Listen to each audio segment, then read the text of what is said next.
Et elle voit un objet en forme de deux assiettes renversées l'une sur l'autre, qui décolle à la verticale, enfin oui déjà verticalement, non oui c'est ça, verticalement, qui bascule à 90 degrés et qui file dans l'atmosphère, qui disparaît en quelques secondes. D'ailleurs, comme quand elle a poussé son cri, puis ensuite il y a eu le bruit du sifflement, comme c'était pas très loin d'un cimetière, tous les gens qui étaient dans le cimetière, notamment dont le mari de Madame Leboeuf, accourent sur les lieux, et quand ils arrivent, l'engin a disparu. Par contre, ils vont sur l'emplacement où l'engin s'était posé. Donc, vous voyez, c'était à la lisière d'une allée d'acacia, dans un champ de maïs. Donc, vous voyez, il y a des plants de maïs qui ont été, tout a été arraché. Il y a même une branche d'acacia qui a été également cassée. Et voilà, et cette observation-là, elle a fait l'objet d'une enquête de la gendarmerie et de deux groupements ufologiques qui sont venus sur place. Et elle a été malade pendant 48 heures, cette personne, avec plus de 39 de fièvre. Sa chienne aussi a été prise, était très... on voit qu'elle avait été marquée également par qu'est-ce qu'elle avait vu, parce qu'elle était tremblante. Alors, pour ceux qui diront que c'est un canular, qu'elle a été très bonne comédienne, parce qu'elle a même bien dressé sa chienne. Voilà, alors, les ultra-rationalistes du Kinégus, cette observation, maintenant, ils l'expliquent. Voilà. Devinez quelle est l'explication rationnelle de cette observation. Il faut expliquer la branche cassée. Oui, puis il faut expliquer aussi un pilote d'hélicoptère qui serait venu se poser là pour un besoin naturel, voilà, qui se serait posé, au lieu de se mettre au milieu du champ de maïs, il est allé se coller contre l'allée d'acacia, au risque de se prendre les pales d'hélice. Voilà, et donc ça c'est l'explication officielle, qui est officielle. Il aurait cassé aussi la branche. Voilà, ben oui, c'est lors du décollage, il aurait cassé des branches d'acacia. Mais il devait être un peu casse-cou, le type. Hein. Ouais, c'est clair. Ouais. Mais ça, c'est l'explication qui est avancée aujourd'hui par certains. Ils disent, en fait, elle a juste vu un pilote d'hélicoptère. Bah, c'est facile comme ça. Et les deux yeux, c'est les yeux du pilote. Le pilote ou oui, voilà. Lunettes, ah bah, je sais pas, ils n'ont pas donné d'explication. Puis le pilote ne prend pas la peine de lui dire, bah, n'ayez pas peur, je suis juste un pilote, il dit rien. Ouais. Il avance vers elle de façon subtile. Puis il y a la taille, hein, parce que grâce au pied de maïs, elle avait pu estimer la taille du petit être, qui est autour de 1m10. C'était un petit pilote. C'est un pilote nain d'hélicoptère. Jacqueline n'est pas très grand. Non, c'est vrai. Il fait pas 1m10 quand même. Il fait pas 1m10. En fait, c'est un enfant qui avait volé un hélicoptère. Voilà. C'était un drone, non ça n'existait pas. Donc elle a confirmé son récit tel quel en 1977 à Jean-Louis Ruchon et Michel Figuier. Donc elle n'a pas prétendu avoir fait une deuxième observation, elle n'a pas de petite boîte noire, elle n'a rien en stock. Voilà, elle a fait le récit tel quel. Et j'ai appris tout récemment, la réunion où je suis allé à Bourg-en-Bresse, où j'étais invité pour intervenir sur le même sujet qu'ici. Il y a un enquêteur qui s'appelle Bruno Mazzocchi, un nom comme ça, de Lyon, qui l'a retrouvé en 2011 dans une maison de retraite en Haute-Oise, et elle lui a refait un témoignage vraiment à l'identique. Il est morte. Je sais pas. C'est juste lui, il ne m'a pas dit plus qu'il l'avait retrouvée en 2011. Elle était déjà très âgée, elle avait plus de 90 ans. Mais je crois que plus de 90, parce qu'elle avait 32 ans lors de son témoignage en 54, donc aujourd'hui elle aurait 61 ans de plus. Bah, elle aurait 93 ans. 93, oui. Donc il l'a vu, elle peut vivre encore. Hein. Peut-être encore en vie. 89 ans quand il l'a possible, hein. Oui. Madame Leboeuf. Peut-être qu'elle a plus toute sa mémoire. Voilà, mais... très exactement, elle s'appelle. Je ne sais pas. Hein. Voilà, et donc cette histoire-là a été moins médiatisée, mais en tout cas le témoignage semble plus sincère et la gendarmerie est aussi venue enquêter. Puis il y a eu les traces au sol, puis qui ont été retrouvées tout de suite et qui ont été vues par plusieurs témoins, parce que comme elle a crié, tout le monde est venu tout de suite. À moins qu'elle aurait préparé à l'avance son petit truc, mais vu l'état dans lequel elle se trouvait, et vu qu'elle était malade pendant 2 jours avec une très forte fièvre, elle avait, paraît-il, entre 39 et 40 degrés. Elle était exposée à quelque chose. Oh, non, c'est peut-être la peur, tout simplement. La peur peut créer de la fièvre. Ah On oui. peut tout faire. Voilà, elle a été terrorisée par ce qu'elle a vu, puis même sa chienne a été évidemment tremblante et fiévreuse également pendant plusieurs jours.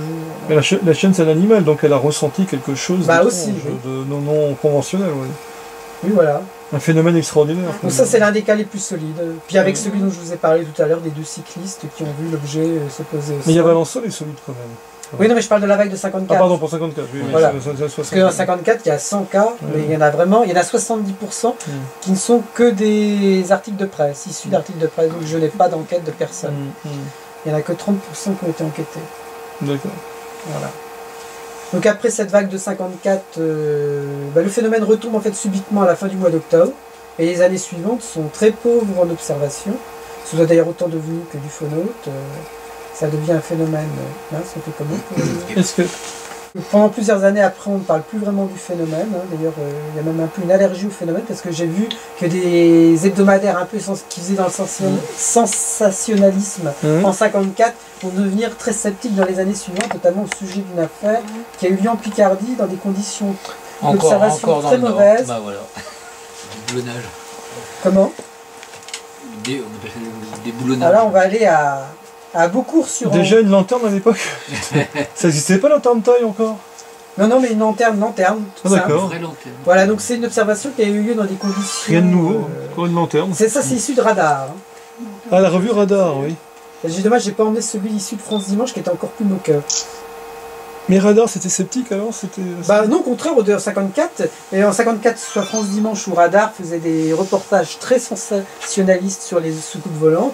Et en 57, 3 ans plus tard, au contraire, soit l'un ou l'autre, ils sont très critiques sur cette observation. Voilà. Ils ont changé leur ligne directive. Voilà. Enfin, ça, c'est l'observation. Et donc, cette observation a eu lieu dans des très mauvaises conditions météo. Mais elle a reçu un écho médiatique après assez moqueur, donc je vais vous expliquer pourquoi, parce que c'était dans le brouillard de nuit, les conditions étaient très mauvaises, ça se passe, et c'est déjà le premier témoin qui est seul, qui rentre chez lui à la fin de son travail, il dit avoir été attaqué par 4 petits êtres qui disaient 1m30, donc c'est la panique totale, il se sauve vers la première maison qui se trouve à côté du lieu d'observation. Donc tout le monde sort, donc c'est quand même une observation par contre qui est particulier, c'est qu'elle a eu pas moins de 6 ou 7 témoins qui ont tous assisté au phénomène, et eux vont voir dans des conditions météo très mauvaises, un engin dans un champ au loin, devant lequel il y a 4 petits bonshommes. Voilà. Et donc après le phénomène disparaît, décolle et disparaît, et quand l'histoire est connue, le maire du village va dire que c'est d'ailleurs le monsieur, je crois, qui a agenouillé, il me semble. En haut à gauche? Voilà, en haut à gauche. C'est le maire, d'accord. Voilà, qui dit que en fait c'est sa femme qui était sortie pour soigner une vache. Voilà, et que donc c'est... D'ailleurs, Radar a tenté une reconstitution en haut, là, de la... Alors certains disent que dans certains cas, il dit que c'est lui le maire qui est sorti, dans d'autres cas, il y a des articles, c'est la femme du maire, et il y a encore une 3e version, c'est la fille du maire. Donc on a eu... Oui, voilà, toute la famille. Ils sont pas très précis. Ça fait pas très précis. L'explication, et pourquoi une lanterne? Ah bah, je sais pas, c'est pour dire que c'était ridicule. Donc une lanterne taille de l'époque. Non, c'est la lanterne qui est posée. Mais je sais, je rigole, je plaisante, je me moque à mon tour. Il dit que c'est sa femme qui est allée sortir soigner une vache la nuit, et puis donc c'est à partir de là qu'ils ont imaginé avoir vu un ovni. Toujours pas. Et donc Radar avait d'ailleurs tenté la reconstitution en haut. Ils avaient pris quelqu'un en photo qui circulait avec une lanterne, avec une vache devant, et donc la vache était certainement... Alors c'est normal que ça fasse cette lumière, c'est une dérivation, vous savez, quand la vitesse d'obturation est trop lente, vous avez des énormes traits comme ça qui sortent, c'est très facile à faire. Vous avez fait l'expérience vous-même avec votre petit insecte? Ah non, pas de photo, vous l'avez vu en visuel, oui, c'est vrai. C'est en visuel, oui, c'est vrai, c'est de la rémanence en fait. D'accord. Mais je suis pas sûr que lui, il aurait vu visuellement, est-ce que ça aurait donné ce phénomène-là? Ça, c'est la photo. C'est la photo qui a fait ça. C'est la vitesse d'obturation qui est très... La soucoupe elle-même, c'est quoi? C'est la lanterne, la soucoupe? Oui, c'était le phénomène lumineux, c'était la soucoupe avec la lanterne, et puis la vache, c'était la... Oui, puis la mère la femme du maire devait être sans doute un martien aussi, voilà. Parce que c'était le terme. Mais à la base, donc, le témoignage est faible, c'est ça, quelle est la crédibilité des témoins? Bah là, on sait pas trop. Les gendarmes ont été ridiculisés. Les gendarmes ont été sur place. Il y a eu la commission Ouranos. Parce qu'on est en plein débunking, là. C'est quand même. Donc là, on est dans les années 50. Il y a déjà une commission. Là, il démonte. Il y a déjà une commission d'enquête d'ufologues qui s'est créée, qui s'appelle Ouranos, qui est allée sur place, qui a recueilli les témoignages. La gendarmerie aussi a enquêté. C'est Jimmy Gueux. C'était pas Jimmy Gueux qui a fait l'enquête, c'est Marc Thirouin et Yvette de Saint-Aubin, qui était sa secrétaire.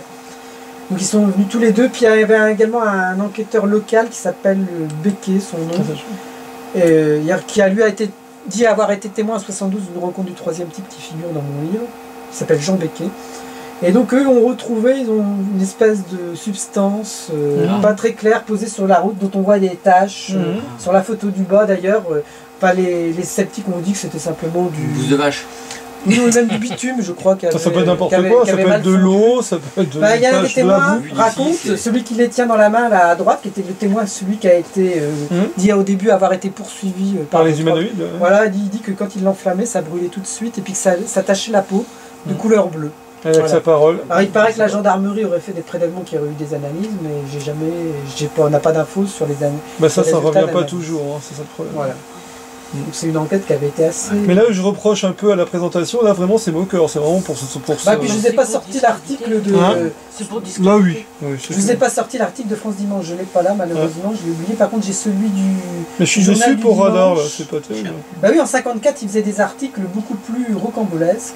Parce que je peux vous en sortir, je sais pas si j'en ai en... C'est le rouge. 54. Mais par contre, j'ai pas pris toutes les illustrations, c'est pas bien. Non, j'ai... Ça c'est l'affaire Masse. Là j'ai repris des petits... Ah oui, j'ai pas mis beaucoup de... J'ai pas emmené avec moi beaucoup d'illustrations, c'est pas bien. J'aurais dû tout décharger, j'aurais pu vous montrer l'article du journal du dimanche qui était un peu moins ironique. Celui-là je l'ai sorti parce qu'il était très illustré. Oui. Voilà. Donc après on a une période de vise jusqu'en 1965, date à laquelle va avoir lieu l'affaire Masse. Maurice Masse. Voilà, donc on a... Enfin c'était en bas à droite, non j'ai vu. Et puis sinon il y en a une autre en haut, il y a celle-là. Ouais. C'est l'article qu'avait fait Paris Jour à l'époque. Paris Jour, c'est marrant tous ces jours-là. C'était le premier journal tabloïd en France. Paris Jour. Ça, on pourrait se relancer Paris Jour OVNI. Donc cette affaire-là qui a eu lieu donc après une période très calme où il y a eu très peu d'observations d'OVNI en général. Enfin, il y a encore eu des observations et puis du phonote également, mais qui sont restées souvent confidentielles dans des revues ufologiques, parce qu'on en trouve dans mon livre. Mais il y a une nette chute des observations et ça c'est la première affaire. Je ne sais pas pourquoi celle-là leur a été plus que les autres, qui a été très médiatisée. Donc c'est l'histoire d'un agriculteur qui est sur son champ de lavande lorsqu'il est surpris par la présence d'un objet en forme de rugby. Ballon de rugby, oui. Et voilà, et qui est posé sur un trépied dans un champ de lavande, auprès duquel il voit deux petits humanoïdes.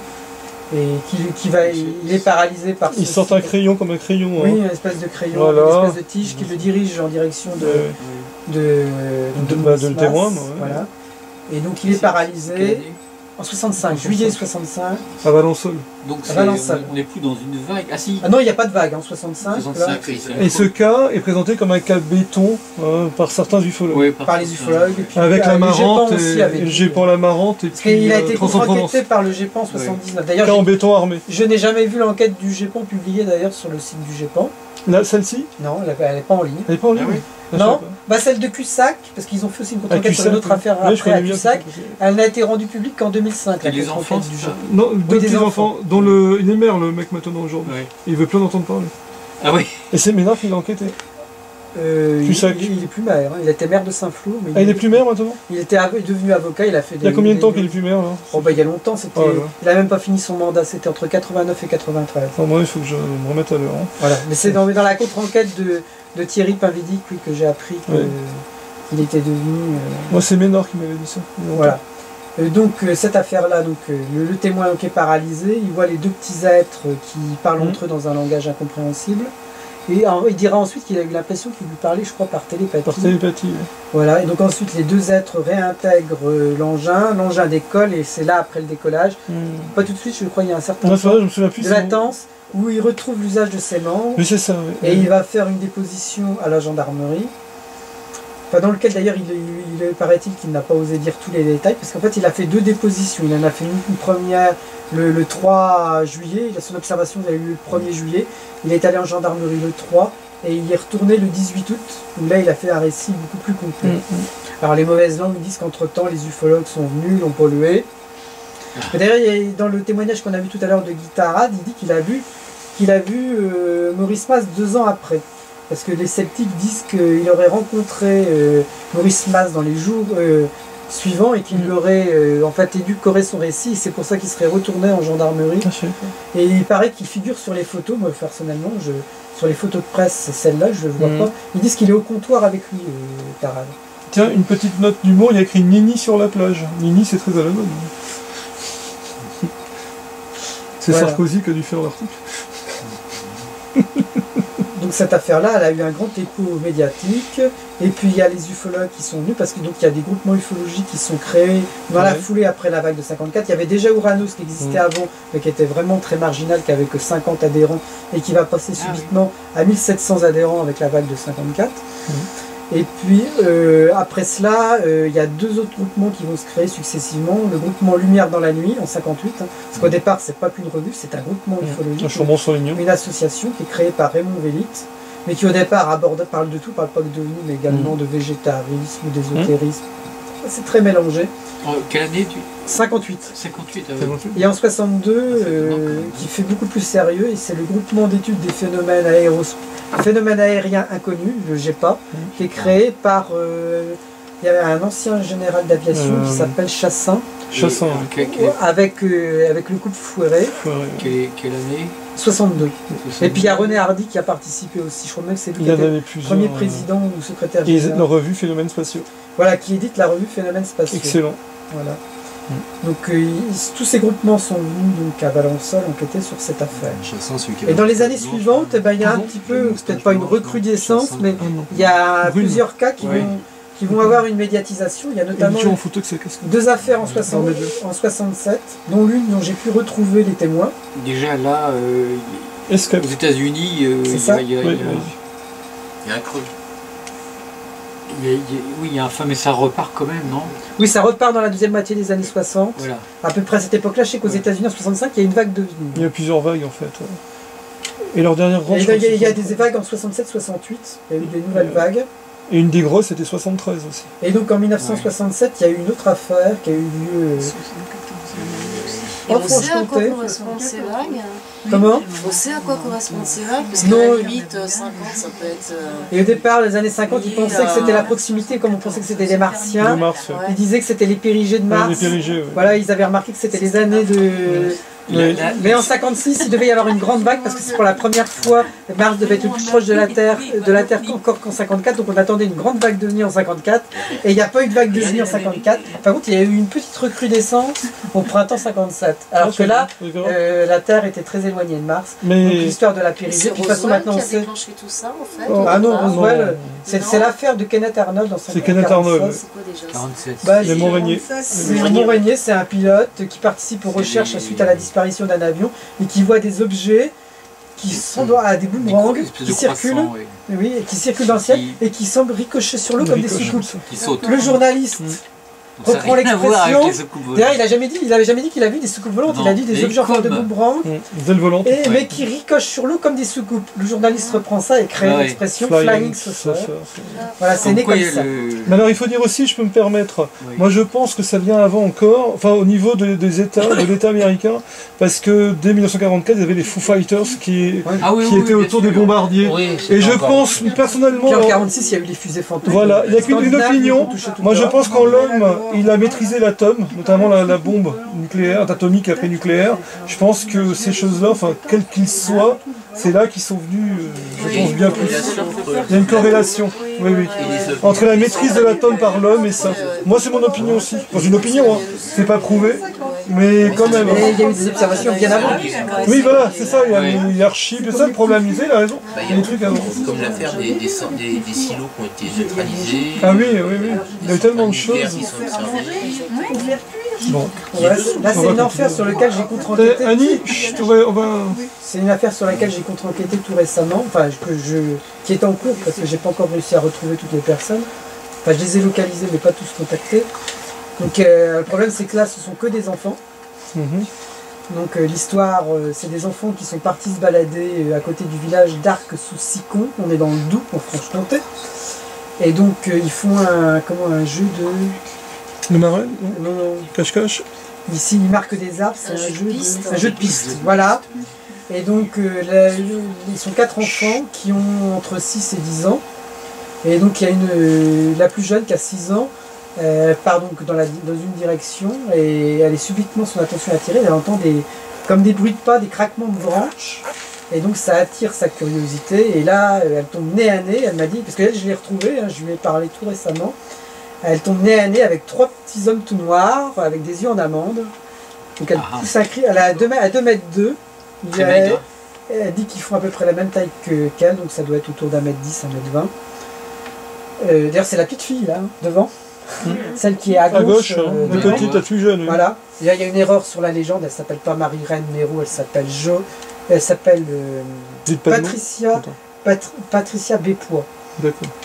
Enfin, qui a d'ailleurs été mal orthographiée dans mon livre à cause d'un enquêteur qui a mal repris, qui l'a appelé Despois au lieu de Bépois. Bon. Et donc elle voit ces 3 petits bonshommes, elle se sauve en hurlant, d'ailleurs elle rentre chez elle. Enfin, déjà, avec les amis, elle fuit avec eux. Elle dit qu'elle raconte qu'elle a vu 3 petits Chinois tout noirs. C'est l'expression mignon. Qui est restée. 3 petits Chinois tout noirs. Et alors, ils étaient qui parlaient, oui, alors elle les a entendus parler. Elle m'a dit qu'ils avaient un langage, comme un langage musical. Tiens, ça, c'est pas nouveau aussi dans les cas comme ça. Mais dites, ils étaient vraiment comme ça, avec une bedaine, une sorte de petit sac derrière. Ça, je vous expliquerai après. Elle m'a dit qu'ils n'avaient pas vu de gros ventre. Oui, je vais vous expliquer. Mais c'est intriguant ça.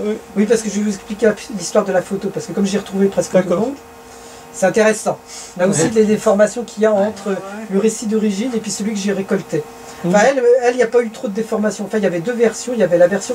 Cette affaire a fait l'objet de 2 enquêtes ufologiques. Il y a Joël Ménard qui a fait une enquête pour phénomènes spatiaux. Et il y a Jean Tirode qui était instituteur dans un village voisin qui lui enquêtait pour Lumière dans la nuit. Et donc Joël Ménard dans son récit, parce que j'ai appris par Joël Ménard que j'ai contacté récemment à ce sujet-là, qui m'a dit je n'ai en fait rencontré que Joël Ravier. Il n'a jamais interviewé les autres témoins. Donc il a le récit des autres témoins, c'est ce que lui a rapporté Joël Ravier. Et donc lui dans son récit raconte que la petite Patricia Bépois a vu 4 bonshommes assis en cercle. Et que l'un d'eux s'est levé pour aller vers elle pour s'emparer d'elle. Et ça, elle m'a dit, c'est totalement faux. Elle m'a confirmé le récit qu'elle avait fait à Jean Tirode, parce que Jean Tirode, lui, l'avait réellement vu.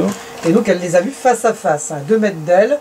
Donc, ils n'ont pas fait de démarche pour s'emparer d'elle. Elle, quand elle les a vus, elle les a entendus parler dans un langage musical, ils ne ressemblaient pas à des êtres, elle me dit, ils ne ressemblaient pas à des gens d'ici. Elle a été prise d'un cri de terreur, elle s'est enfuie. Il y a l'un des autres enfants qui était avec elle, que j'ai retrouvé, qui est le petit garçon qui est derrière, qui s'appelle Rémi Ravier, qui avait 10 ans, que j'ai retrouvé, qui se rappelle d'elle. Il m'a dit, j'ai jamais vu quelqu'un courir aussi vite. Et donc ils sont rentrés jusqu'à chez sa mère, et donc elle a dit qu'elle avait vu 3 petits Chinois tout noirs. Et donc la grande sœur de Rémi Ravier, qui est la personne Joël Ravier, qui est à droite sur la photo, donc a voulu y retourner avec 3 autres camarades plus âgés qui avaient entre 10 et 15 ans. Elle a 15 ans, elle a une autre camarade qui avait 15 ans et puis 2 autres qui avaient 12 et... Enfin, il y avait son petit frère aussi qui avait 10 ans qui lui dit qu'il a vu une fumée sortir du buisson dans la deuxième.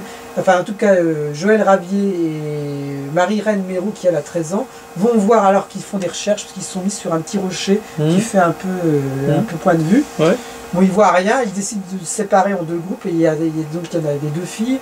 Vont voir subitement sortir d'une haie un petit bonhomme noir. Alors dans les enquêtes ufologiques, il paraît qu'il avait un gros ventre et puis qu'il était comme vêtu d'un collant entièrement noir de la tête aux pieds, mais qui circulait, courait très vite. Ils ont voulu le rattraper, il courait très vite comme s'il flottait sur le sol, comme s'il ne touchait pas le sol, et qui se déplaçait tellement vite. Il a disparu donc dans le bois et ils n'ont rien vu d'autre. Et le petit frère lui dit qu'il a vu une fumée sortir d'un buisson. Voilà. Donc ensuite, après ça, ils sont rentrés gaiement au village, ça les a pas plus que ça terrorisé, les grands. Et ils ont raconté ça à leurs parents. Donc le père de Joël Ravier a voulu revenir avec sa fille le soir même. Donc à 19h30, ils sont retournés sur les lieux. Et donc les êtres avaient disparu. Mais par contre, ils ont vu une trace brûlée sur le sol. Donc le lendemain, tout le village, parce que l'histoire a fait le tour du village, c'est un petit village de 800 habitants, Arc-sous-Sicon. Tout le village est venu sur place et on a retrouvé un cercle d'herbes brûlées.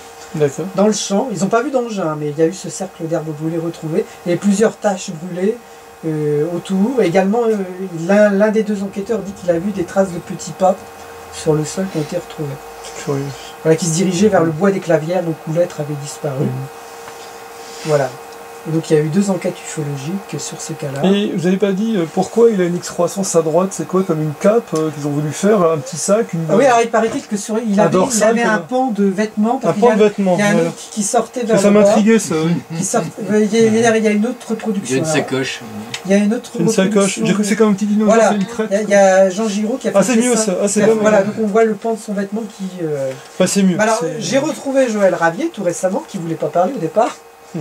Donc j'ai eu bien du mal à la convaincre d'accepter. Donc elle, je n'ai eu qu'une conversation téléphonique avec elle. Donc je pense qu'un rendez-vous physique, ça va être impossible d'en avoir. Donc c'est parce que quand je lui ai dit, expliqué ma démarche, que j'étais historien et puis qu'il y avait eu des divergences entre les différents récits, elle m'a dit quelle divergence. Alors là, elle a rentré dans son récit. Donc j'ai réussi à la... Mais elle a canalisé. Hein. Oui, enfin je ne vais pas dire piégé presque, mais j'ai réussi à la faire parler comme ça. Et elle me dit, moi j'ai vu une forme noire avec une grosse tête.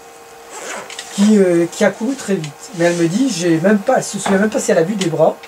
Là, les bras sont... ils sont bien dessinés, là, oui. Oui, mais elle dit qu'elle se rappelle pas avoir vu des bras. Alors, l'histoire du pan, c'est pareil. C'est une vue d'artiste, ça n'a pas été un peu enjolivé. C'est une vue d'artiste. Bah, dans le récit, en tout cas, des enquêteurs, l'artiste a fait à partir... de ce qu'il a lu. C'est un ufologue, qui a fait ça à partir des récits ufologiques. Donc elle dit qu'elle a juste vu une forme noire, d'ailleurs elle ne dit même pas un humanoïde, elle dit une forme noire qui se déplaçait très vite avec une grosse tête, qui avait une grosse tête et qui se déplaçait très vite. Et les yeux. Voilà. Et puis sinon elle se rappelle très bien des traces, elle me dit il y a même 2 hommes qui sont venus après faire des prélèvements d'analyse et qu'on prouvait, parce que certains ont dit que les taches sur le sol c'était l'urine des vaches. Et puis qu'elles avaient eu peur d'un animal, voilà, parce que quand j'ai recontacté, oui, il y a eu un témoin secondaire 2 jours plus tard qui a vu un phénomène lumineux dans le bois des Clavières qui était assez persistant. Et c'est le premier que j'ai retrouvé parce qu'il habite toujours à Arcs-sous-Sicot.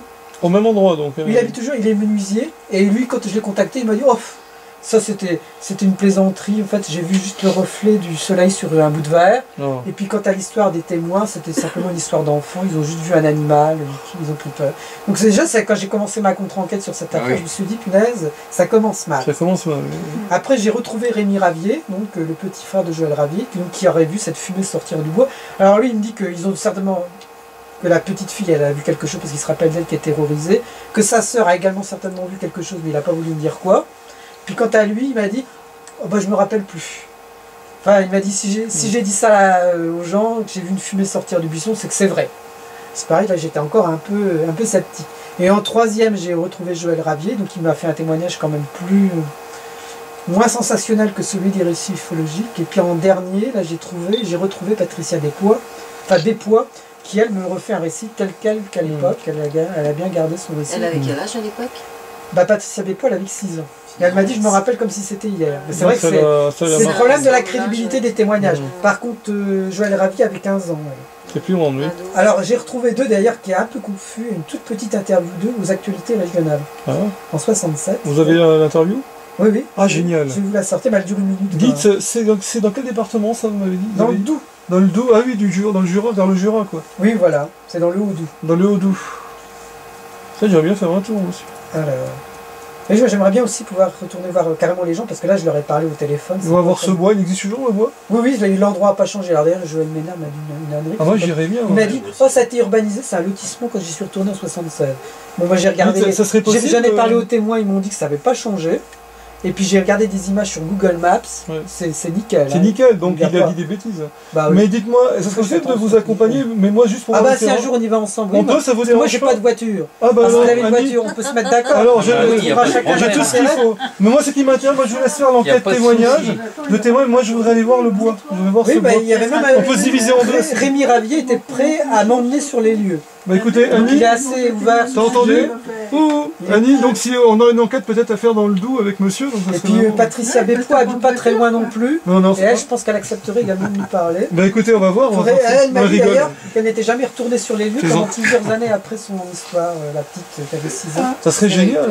Alors, je vais vous sortir leur témoignage. Enfin, c'est la plus grande qui est interviewée. C'est Joël Ravier. Et puis son petit frère Rémi qui dit qu'il a vu une fumée sortir du bois. Voilà, les Martiens à Arcs-sous-Sicot.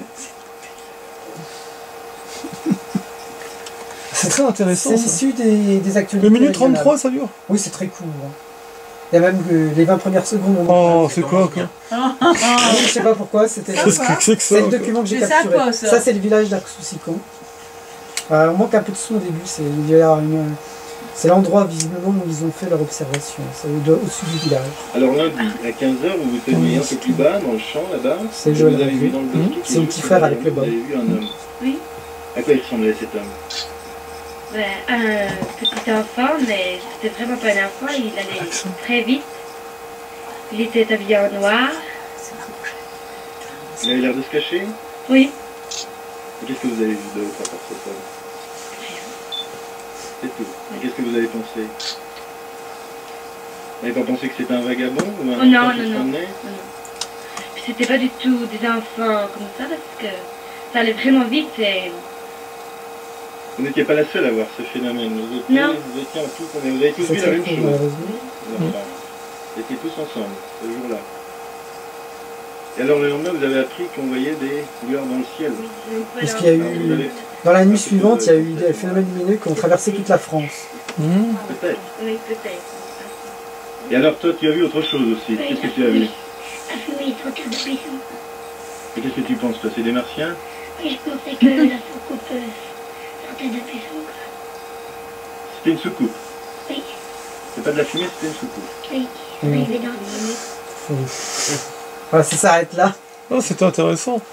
Mais là, c'est pas la toute petite qu'ils interviewent. C'est la grande. C'est la grande. Non, la toute alors, parce qu'on a l'impression qu'il n'y a que la petite qui les a vus au départ, puis qu'elle en a vu 3. Ah oui, elle a fait l'observation la plus rapprochée. Ah, voilà. Mais comme elle avait 6 ans, ils l'ont pas prise pour l'interviewer. C'était très confus.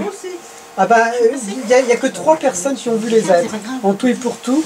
Et la première observation, c'est donc c'est Patricia Bépois qui voit ces 3 petits hommes face à elle. Elle les voit à 2 mètres. Et après, par contre, observation, elle est moins rapprochée, c'est à plus de 10 mètres. C'est quand les 2 grandes reviennent avec 2 autres de leurs camarades, ils reviennent sur les lieux de l'observation. Et ils voient un petit homme qui se déplace très vite et qui sauve vers la forêt. Et qui, elles, ont 13 et 15 ans. C'est Marie-Reine Méraud, que j'ai localisée, mais qui n'est pas dans l'annuaire. Je sais qu'elle habite près de Besançon, dans un village qui s'appelle Saône. Ouais. Et puis donc les 3 enfants ont vu quelque chose. Voilà, et plus un qui dit avoir vu la fumée sortir du buisson. L'autre qui a vu de voilà. La fumée. Et les autres n'ont rien vu, parce qu'ils étaient plus nombreux que ça. Il y a la chatte qui arrête pas de miauler. Qu'est-ce qui se passe, elle est dehors? Ben, je sais pas. Ben, nous ça y est, on a des humanoïdes. Voilà, sinon, il y a dites si ça vous dit, moi je veux bien qu'on fasse ça ensemble. Hein. Ah oui, mais ça dirait François aussi. Ah bah moi t'es partant vraiment. Bah, on pourrait se faire à ce moment-là, il faudrait faire un calendrier, voir sérieusement les choses. Moi je vais voir le bois, je vais rester dans le bois, je vais dans le bois carrément, avec tout mon matos. Je me mets en veille. Les drones, les caméras, je quadrille tout le bois. On peut trouver des images sur Google Chrome. Je vais les regarder. Google Maps. On trouve des images. Écoutez, on retient ça, moi ça m'intéresse. C'est juste au-dessus du village. Je trouve que le cas est crédible. Par contre, j'ai fait des enquêtes téléphoniques, j'ai appelé le maire pour voir. J'ai tombé aussi donc sur ce monsieur qui était un témoin secondaire 2 jours après qui dit qu'il a vu une lumière dans la forêt, dans le bois des Clavières. Il me dit maintenant qu'en fait j'ai rien vu. C'est lui qui dit que c'était une et le maire m'a dit exactement la même chose, il m'a dit c'est une histoire d'enfant. Mais ça c'est normal, ils vont il y a plein de gens au village, parce qu'elles m'ont raconté, enfin c'est surtout Patricia Bépois, qu'ils ont eu beaucoup de moqueries après sur leur histoire. Elle me dit à l'école on nous appelait les Martiens. Bah oui, parce que ça fait pas. Ils sont jeunes, alors on les prend pas au sérieux. C'est terrible, hein, c'est terrible. Parce qu'au fond, un enfant, moi je pense qu'un enfant est plus crédible qu'un adulte. Ah, c'est John Mack qui avait enquêté. Ah, John Mack avait enquêté? Non, mais il avait enquêté en Afrique sur des enfants qui avaient. Ah oui, au Zimbabwe. Ils sont aussi facilement influençables. Oui, mais là ils sont en train. En 54, je peux vous raconter une autre histoire qui a eu lieu après Manon, dont j'ai parlé dans la rubrique, dans le chapitre des méprises et mystifications. C'est l'histoire d'un enfant. À l'école, sa maîtresse demande de faire une rédaction avec un texte libre, le thème libre, et il raconte une histoire de fantôme dans son histoire. Il n'a pas vraiment entendu parler d'OVNI. La maîtresse, comme c'est en plein de vague de 54, elle prend comme il est très imaginatif, très en avance pour son âge, elle prend son récit au sérieux, et elle croit voir dans son histoire une histoire d'OVNI. Et donc il y a toute une histoire qui se met en branle après. Elle en parle à son mari, le mari qui alerte les gendarmes qui viennent sur place. Alors donc là, le gamin raconte qu'il a vu effectivement une boule lumineuse dans le champ, devant lequel il y avait ce qu'il appelle un fantôme, qui décrit comme un espèce de robot. Et donc l'histoire est prise au sérieux. Il trouve même une trace dans le champ, comme un cercle.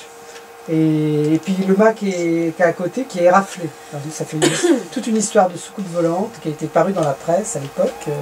Moi, j'avais ramené plus d'illustrations. J'ai notamment la photo de Radar. Radar avait fait un reportage après Manon. Et puis en fait, cette histoire, d'ailleurs, c'est 3 mois plus tard, un groupement ufologique est revenu sur place suisse. Et donc le gamin a révélé que c'était c'était une invention. C'était même pas une supercherie, c'était lui-même qui s'est retrouvé piégé parce que on peut même pas dire que c'est une supercherie, c'est les adultes qui ont pris son histoire au sérieux et qui l'ont mariné d'effet de base. Voilà, qu'on marinait son histoire. C'est dommage. Le problème c'est quand ça commence, on peut plus revenir. Voilà, c'est ça. La rumeur enfle et puis voilà. Et d'ailleurs, il y a une contre-enquête qui a été faite dans les années 80. C'est comment Yves Bosson qui fait l'observatoire martien à Marseille, qui a beaucoup de documents iconographiques. L'observatoire martien, ça s'appelle? Oui, l'observatoire martien. Connais? C'est nouveau, non? C'était, ça fait un certain nombre d'années. C'était lui qui était rédacteur d'une revue qui s'appelait Omniprésence. Omniprésence, on en a parlé, oui. Qui est plutôt de tendance socio-psychologique. Oui. Voilà. Et donc lui, il a fait la contre-enquête au début des années 80. C'est déjà lui qui a redécouvert l'enquête d'un tout petit groupement ufologique suisse qui était venu 3 mois après les faits. Et donc le gamin leur a expliqué, en fait j'avais tout inventé. Il a été pris dans un engrenage. Voilà. Dites, j'ai une question encore. Le fameux bois là, où on pourrait aller dans le Doubs, il est grand? C'est grand comme bois? C'est petit? C'est un bois, une forêt? J'ai pas bien fait attention sur les... J'ai pas regardé des plantes. Bon, mais ça a l'air assez étendu. C'est étendu? Dans le Jura. En tout cas, on peut faire une immersion dans le bois là, si on veut, on peut aller dedans et puis voilà. On va camper. Comment j'y vais direct. Il y a longtemps que le petit homme noir est parti. Non mais c'est pas grave, c'est pour voir s'il y a autre chose. C'était il y a 48 ans. C'est pour voir s'il y a d'autres phénomènes. On pourrait voir si on voit des traces au sol, par exemple. Voilà. Ce serait intéressant. Par drone, on peut faire une reconnaissance. On pourrait voir si c'était des traces d'urine de vache, comme certains disent. Ou si, le problème, c'est qu'il y a eu des photos qui ont été faites à l'époque, et elles sont introuvables. Ah bon? Parce que Jean Tirode avait fait une enquête, mais Jean Tirode, il a disparu. En 78, il est mort à 54 ans. Et alors, moi, les rumeurs que j'ai, c'est que sa femme a détruit toutes ses archives ufologiques. Ah bon? Donc, Lumière dans la nuit avait certainement dû recevoir les photos, mais je sais que Joël Ménard, il paraît que c'est un très mauvais archiviste. C'est la pagaille, et puis il paraît qu'il détruit beaucoup. Et puis il y a également 2 hommes, je pense que c'est Perrin Jacquet qui est décédé, il faudrait que je me renseigne, qui a fait des prélèvements et qui prouverait que les analyses ne résultaient pas d'urine de vache. C'est autre chose. Et on sait quoi? Non, elle m'en a pas dit plus, Joël Rabier, au téléphone. Voilà, donc le problème c'est que Roger Perrin-Jacquet est lui aussi décédé. Il faudrait savoir ce que c'est. C'est dommage, il faudrait essayer de les retrouver. Puis retrouver parce qu'eux ils avaient fait aussi des photos. Donc on ne sait pas où sont les photos. J'ai aucune photo. Tu étais dans une famille quelque part là-bas? Ah bah c'est des ufologues qui ont fait évidemment les photos. Puis peut-être des gendarmes, parce qu'il y a Patricia Bépois me dit que les gendarmes seraient venus. C'est la première qui me parle que les gendarmes ont fait une enquête sur leur affaire. Alors sinon il y a une autre affaire qui a eu lieu la même année. Je ne vais même pas vous en faire le récit, ça s'est passé pas très loin c'est entre ici et Dijon. Ça s'est passé près d'Avallon, qui a eu 3 témoins, monsieur et madame Monin et leur petite fille. Avallon en Bourgogne. C'est à Sauvigny-le-Bois. Tu connais, toi. Voilà. Quand on sort de l'autoroute, je vais sortir le témoignage de monsieur Monin. Au passage, vous verrez un vision d'ufologie au début des années 70. Il est féroce là, fais gaffe. J'insiste pas. Il y a des mauvais moments. C'est moins sensationnel que Marius Deville, mais ça fait beaucoup plus. Écoutons. On est en 1972. 72. Ça n'a pas de sens, non? Mars 1972. Mais l'histoire a eu lieu. Les savants américains envoient un engin destiné à contourner Jupiter, puis à visiter notre galaxie. C'est pionnier, ça. Ouais. Pour la première fois, un engin envoyé par des hommes sortira du système solaire. Il emportera dans l'infini spatial un message de paix gravé sur une plaque d'aluminium doré et destiné à des êtres pouvant vivre sur d'autres planètes. Un savant américain a estimé que le voyage pourrait durer 100 millions d'années et que Pioneer 10 pourrait parcourir 3000 années-lumière avant d'avoir des chances d'être intercepté. Oh là là.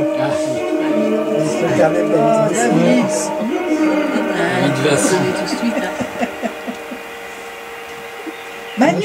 La chatte est derrière vous. C'est le bois. Oui, c'est ça. Le petit village, on a eu ça tout à l'heure. C'était très bien. À 150 millions de kilomètres du Soleil, à 300 kilomètres de Paris, Sauvigny-le-Bois. J'aime bien les raccourcis. Un village de France comme les autres, en apparence.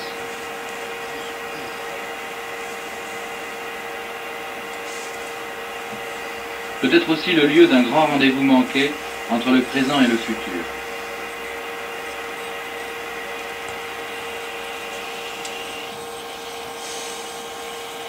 De ce rendez-vous manqué, 3 témoins. Louis Monin, 73 ans, cultivateur en retraite, sa femme et sa petite fille.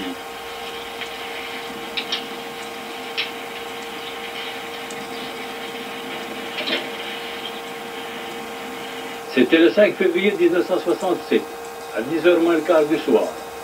Je ferme la clé, alors je mets ma clé à ma poche, une fois retourné, qu'est-ce que je vois? Oh, mais de l'autre côté du cimetière, des lumières qui s'élevaient et viennent comme ça. On dit, ça me fait l'effet d'un tracteur qui doit labourer un champ par là. Mais j'ai avancé, mais je dis tout de même, c'est pas ordinaire, ils devraient sortir. Tout d'un coup, qu'est-ce que je vois? Un appareil, un objet qui passe par-dessus le cimetière. Quand il a passé par-dessus le cimetière, on voyait les tombeaux aussi bien éclairés qu'en plein jour. Même mieux qu'en plein jour. J'appelle la patronne, j'ai dit, même ma petite fille qui était là, je dis, viens vite. Viens vite voir l'appareil. Viens vite voir l'appareil, un appareil. Mais regarde dans l'engin. J'ai vu l'appareil qui descendait sur nous. Moi j'ai eu peur, j'ai dit ça va brûler la maison et nous avec. Je me suis sauvé dans la cuisine et puis j'ai pas bougé. Alors n'est-ce pas, nous sommes restés ici, nous deux, ma petite fille, Marie-Solange, qui avait 17 ans à ce moment-là. Et puis alors on est resté là inquiet. L'appareil est arrivé à nous, Alors si bien que je ne disais rien, tout d'un coup, il s'est amené dans le jardin, exactement là, dans cette place-là. C'est à peu près venu jusqu'ici où je suis, moi, sur une longueur de 10 à 15 mètres, peut-être 10, peut-être 15, vous savez, pour évaluer à 2-3 mètres près, hein, ce n'est pas facile à dire. Alors, une fois dans le jardin, il s'est balancé plusieurs fois de droite à gauche. Alors, on me dit, puisque c'est ça, ça va repartir. Il ne va pas rester là, c'est une chose qui va, ça ne peut pas rester là. Tout d'un coup, il s'est posé à terre. Il dit tout de même, ce coup-ci, il est par terre. Alors, à gauche, il est sorti des flammes rouges, telles que l'objet lui-même. Sans bruit, sans rien du tout. À droite, il est sorti des flammes oranges, plutôt rouge-orange, n'est-ce pas? Et puis, on a senti un bruit. On a entendu un bruit. Là, ma petite fille me dit, écoute donc, elle me dit, on dirait des flèches qui brûlent. Elle dit, non, c'est pas des flèches qui brûlent, ça. C'était plutôt comme je vous dirais plutôt des flèches. Alors, dans un chalumeau, quand on approche contre un morceau de fer qu'on veut faire. Bon, alors, elle n'a pas attendu. Là, elle disait, je vais y aller voir. Je dis, ne va pas voir, on ne sait jamais qu'est-ce qui peut se passer dans ces choses-là. Alors, elle n'a pas descendu d'ici, elle a rentré chercher sa grand-mère. Au même instant, elle était à peine rentrée dans la maison, qu'est-ce que je vois? Un petit bonhomme qui sortait des flammes oranges. Alors, qui a sorti tout à fait à droite, tout à fait du côté du nord. Et puis il s'est retourné vers moi, il s'est retourné comme ça. Je l'ai vu, l'espace de 3-4 secondes, vous comprenez? C'est tout, j'estime ça 3-4 secondes. Le petit homme, il était comment? Eh bien, j'ai supposé, moi je l'ai vu d'ailleurs, comme une combinaison grise, exactement. J'aimerais mieux vous dire franchement, comme un petit cosmonaute, quoi. Mais tout petit, s'il avait 1 mètre d'auteur, c'est tout ce qu'il peut avoir. C'est tout ce qu'il pouvait avoir. À quelque chose près, vous savez, je ne pense pas me tromper. J'ai rentré tout de suite. J'ai dit à la patronne, mais je dis, et puis ma petite fille, venez de voir, ce petit bonhomme-là qui vient de sortir, il y a un petit bonhomme qui vient de sortir, venez de voir. Le temps que je suis été dans la maison, elle les appelait, la fille est sortie avec moi, mais la patronne n'a pas voulu sortir du tout, elle a eu trop peur. Au moment que nous étions aussi sur l'escalier, nous avons vu, on a vu une boule, simplement, qui se reformait, énorme, comme un gros ballon, tout à fait aussi rouge que l'objet lui-même, et qu'à monter à une distance, qu'est-ce que je vous dirais exactement, moi je fais une comparaison comme voilà, c'est ce sapin que vous voyez, à une certaine, je ne peux pas vous dire exactement, mais facilement le hauteur des sapins. Alors il a monté tranquillement, sans bruit, sans rien, il a monté tranquillement, et puis une fois qu'il était à peu près à la hauteur que je vous indique là, il s'est arrêté 2-3 secondes, mais je dis tout de même, qu'est-ce qui va encore se produire?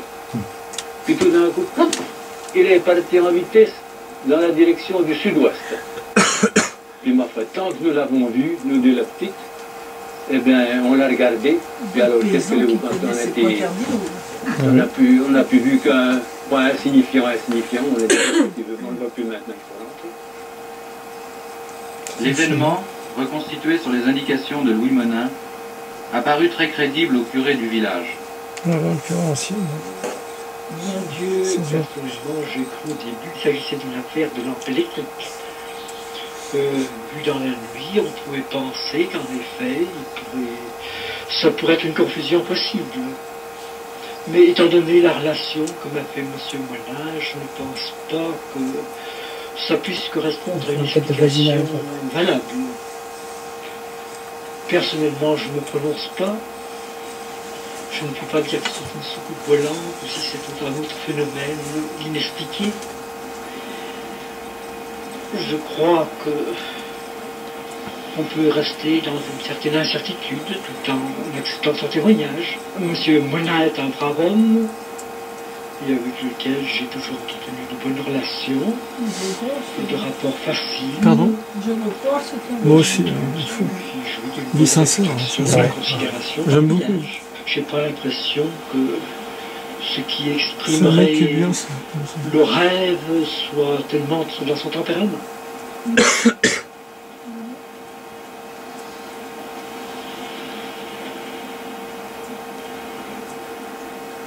C'est un bécaire, non, le rêve n'est pas dans son tempérament. Mais depuis, Louis Monin se pose beaucoup de questions. Pour ceux qui partagent sa vie, son témoignage et sa bonne foi ne peuvent pas être mis en doute. C'est bien sûr la vie de l'ancien maire, le forgeron du village, M. Beurdelais. C'est France traditionnelle, hein, c'est la France traditionnelle. Ah, j'adore. On devrait faire ufologie et tradition. Hein, terroir et ufologie. On va faire une nouvelle. Hein, Beurdelais, ça s'improvise. Ouais, Beurdelais. On a toujours vécu un bon camarade. C'est sûr. Est-ce que vous connaissez M. Monin? Oui. Je ne connais pas. Je le connais depuis un certain nombre d'années parce que c'est un nouvel habitant du pays. C'est toi qui as fait ça. Est-ce qu'il vous a raconté ce qu'il avait vu? Oui, il m'a raconté. Son petit tabac. Qu'est-ce que vous en pensez? J'en pense. Vous savez, moi j'ai toujours été un peu crédule pour cette histoire-là. Mais enfin, c'est un homme qui a la tête sur les épaules. Et bon, oui, j'ai je ne vu. raisonne pas, hein. Et sûrement qu'il a vu ce qu'il a raconté. Ça, c'est mon impression.